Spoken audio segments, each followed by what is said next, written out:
we just came back from viewing Conclave, a new film starring Ray Fiennes. Yeah, Ray Fiennes. That's not it. We got the Tooch in this film. We got Lithgow in this film. Lithgow's in this film too, right? Yeah, it's loaded with actors. So yeah, political thrillers are not so much my genre, but I would call it. Would you call this a political thriller? Papal political thriller. Papal political thriller. Yeah, let's talk about it.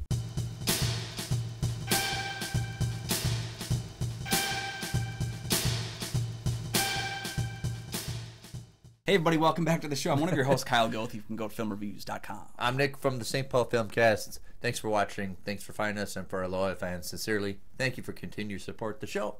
Another way you can support the show, I'm going to say, yep, you can join our Patreon. We got some great deals, great content, and opportunity to tell us what movies you picked for us to review on a future episode. With, of course, a shout out to you as well. Today we got, I don't know, it comes out a couple weeks, right? Yeah, near the, I guess, probably in the next week or so it's going to be hitting. So, yeah. So Conclave, what is going on? So following the death of the Pope, Cardinal Lawrence has been tasked with leading the conclave to select the next leader of the church. But the reasonable options are struggling for votes, while the more extreme leaders may be connected to using nefarious means for power. Okay, my initial reaction is hopefully this movie will get nominations for Ray Fiennes for acting. I'll get back to it in a moment. But also look for costuming. Somehow people think, oh, well, everybody's dressed the same. That's still a hard task when everybody's dressed the same, for costuming to make everything look authentically. There's an actor who's Italian who looks domineering in the same outfit as the other person next who looks wimpy or foreboding. So I would like nomination for costuming, and look for I really would like nomination for sound and sound editing. I think it's, we like to talk about sound editing when things are big and loud and explosive, but this movie, you really have to hit the notes with sound, especially when the quiet ones of the tapping, the wind, and all that. And that's my three things that really stood out with me with this movie. See, I kept going back to the fact that I can't remember the last PG rated Best Picture nominee. And about Catholic Church, right? Yeah. For me, a movie like Conclave, I go into it. It is a movie about faith, so I want to see how are you going to present the challenge, because I consistently get hate on my website from people who don't like the way I review faith-based movies, because I think in order to have a good faith-based movie, you have to have a character questioning their faith, challenging that faith. And so often in more traditional faith-based films, it's if you just keep believing, good things will happen. And I don't think that's a fair thing to do to the people that are struggling out there. No, this is a great mixture of keeping with the traditions, keeping with with the structures that they have built for this organization. Yeah. Not to mention, they understand they need to change some things. No matter how strong, some of them understand. But the whole point of the story, and I think if you haven't seen it yet, the concept of you can't just be stale and be trapped in your own little worlds, navigating and nitpicking and being petty. You have to go outside the box, and literally, there's times where they go outside the box.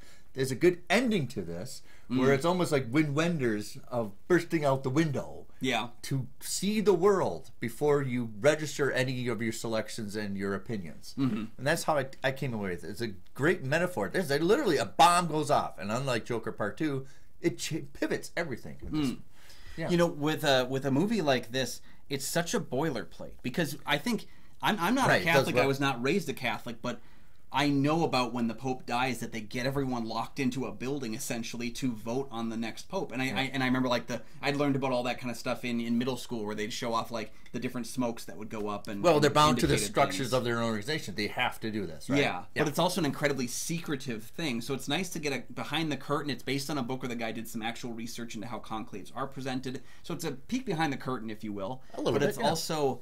Yeah, it is that structure between like moving forward or moving back, which we're kind of seeing in our current political system right now in America. Is, are we moving forward or are we moving back? And there's some people who want to go backwards, and there's some people who want to move forwards. Yeah, you get the case of both sides. It's a movie that actually surprisingly does have a bomb go off, because I think the movie works even fine without it, as just people talking in rooms. And it's one of the most tense experiences. It is a Pope thriller where people are talking. Right. No one fires a gun. No, but it's structured almost like it's made for TV. And there's not really any jagged angles. It's pretty straight on, which is very blunt and blatant a presentation. Yeah. A lot of times it's just cameras sitting like we do and the action's in front of us. And it probably is a better punch for that than doing any kind of janky Dutch angle shots or overhead shots like Alfred Hitchcock would do. But you have it straight like we're participating into it. Yep. And almost feels at times like it's happening as we're seeing it as it happens. Yeah. And I think that's a case where as a narrative, it functions really well at introducing characters, compelling those characters with situations, twisting and turning. And I've seen some criticism online that there's maybe too many twists and turns to it. But I think it's also a pretty necessary amount of the whole idea being is everyone is flawed. And even Cardinal Lawrence, Ralph Fiennes' character, knows everyone's flawed, wants to pick a flawed pope, but still doesn't know which flaw is acceptable. You're not going to pick a person without blemishes. That's the whole point of this thing. Yeah. Also, the biggest twist for me is Stanley Tucci's character, who's been built up as somebody this week, and then realized you don't have it. Yeah. And that was a big shock to me. It's like, oh my God. But he also kind of doesn't want it. You know, at the beginning of the film, he says, the only reason I want it is so that guy doesn't get it. Which is not the right reason, yeah. right?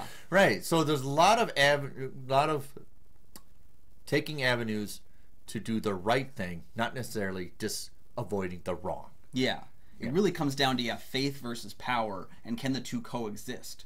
You know, can you be a person of immense power within the church and still be a person of faith, still be somebody who cares about other people, or is the power overtaking you and the control overtaking you? And I think Edward Berger, as a director, made a fascinating pivot from All Quiet on the Western Front to this film.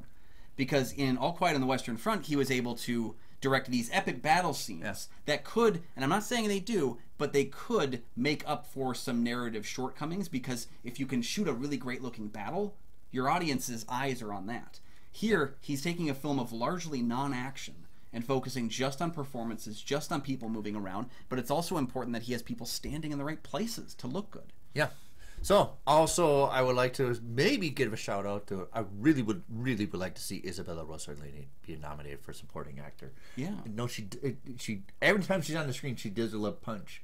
And it's a punch, but also she's there. It's one of those that's a great supporting role that, no matter she's in the room. Right. Yeah. So it's one of those, I hope she gets nominated. She doesn't have very few lines, but she earns every point of being in this movie. Yeah, she's been working her way up the pipeline for a while. Did you know that she's Roberto's daughter?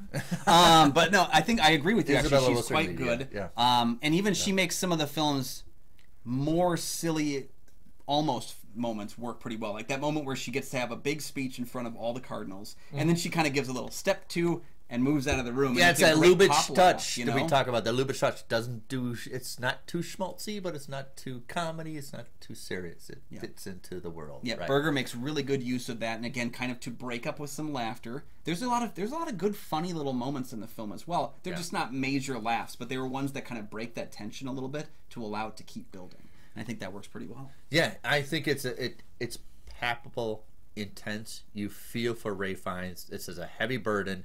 He doesn't want to do this. He understands that maybe he's the right person to do this.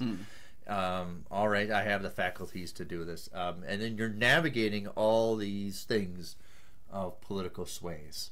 So, yeah, for all that we're seeing, it's a very effective movie. I was enthralled with it. From beginning to end. I never thought once even about like, how much is left, what is going on. Like, it just, for all the movies that we've said recently about that movie is too damn long, this movie is not too damn long. This movie has a nice personal clip. The pacing is solid. When you get to the end, you feel relief that you have made it to the end of the story and things have maybe worked out. We'll find out. That's a great ending. I would say this is the first movie in a long time that's like, that was a great ending. Yep. And I also think seeing that ending, seeing the like final couple reveals that took place in a packed theater where you heard everyone's reaction at once, that was a special moment in the movies that we don't get very often. There was a big anymore. What? Yeah, which you don't get that often anymore, especially with, technically speaking, a smaller film. There's no really like big bombs except for one going off. Yeah, it's one of those things. It's a great mystery thriller. Well, not much of a mystery to it. It's presented to you, the whole dynamics throughout the whole way. Yeah, so you think there's some kind of entangled mystery to it, and it's almost like a David Mamet kind of a script where he keeps the cards to his chest, but sometimes there's nothing to show. Yeah, it's that close proximity dialogue that we have, and you understand these people, but you understand these characters have been around for years. I totally believe it. There's not very much exposition in this kind, great, authentic movie. Yeah, I like that you compared it to David Mamet because it does feel like Glengarry John Paul II. Like, it's right? Like, yeah, it's like that's really what it is. There's no ABC moment, but it works pretty well. Everybody has their power moment. Everybody has their weakness moment. Yep. Yeah, and you totally believe these characters. Absolutely. Yeah. So hopefully you have seen Conclave already. Yeah, let us know your thoughts on the film down below. Was it what you expected? Were there surprises in store? And who do you think is the MVP of the film from an acting perspective? Because I think this is a toss-up. I mean, I really think there's a lot of great performances in this film. Yeah, even John Lithgow. John Lithgow. The name escapes me of the Italian cardinal that's like the very bombastic one. But when he was introduced, I was like, okay, this guy is going to be over the top. And he makes it work really well. Well, you had to have one of those, right? When everybody is on this level, you have to have somebody really up and then somebody really quiet, like Isabella Rossellini. I mean, he's really quiet, then somebody really loud. But I think that Italian actor really makes the most of his screen time. Oh, God, He's probably the most memorable character in the film. And I think he works. For good and bad. And before we go, that sound, and I want to say, I will dominate sound for this. That notion of cracking the seal, like, you're in trouble. And you didn't have to say anything. You just hear it. You're like, you're in trouble. Yep. Yeah. And as somebody who's recently heard those wafers crack, it sounded like a communion wafer when it did it. It did, and I'm just like, it's like a broken communion. Oh my God. Yeah. It's almost like, did anybody hear this down the hall that I broke the seal? Right. Yeah. Right. So, yes, keep the conversation going. Hopefully you'll see Conclave. Yeah. Thank you again for joining us. And, remember, just drinking just like going to a papal thing. Don't break the seal. But you can find all of my film reviews over at goatfilmreviews.com. We're still in the month of October, so there's some horror stuff on there right now. So go ahead and check it out. I love that, and you can find my show, the St. Paul Filmcast, anywhere you find podcasts. I love that whole scene of them trying to pick a pope. They're all looking down, and you're surrounded by great artwork of Michelangelo. You don't take the time out just to look in awe. You're all swarm around. You keep your eye level down like this. They're ants, Nick. They're ants. I would never get any work done. I'd be sitting there going, look at that. Isn't that neat, huh? Yeah. All right. Thanks, guys.